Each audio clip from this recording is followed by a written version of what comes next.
যিশু খ্ৰীষ্টৰ পৰা আমি খান সব বিশ্বাসী খানকে নতুন জীৱন দিছে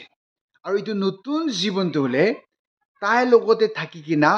জিন্দা থাকিবলৈ কাৰণে দিয়া লগা আছে এইটো এৰ্থে থকা টাইমতে we need to live for him তাইৰ কাৰণেহে আমি খান জিন্দা থাকিব লাগে তাই লগা কাম কৰিবলৈ কাৰণেহে আমি খানকে এইটো জীৱন দি কিনা আছে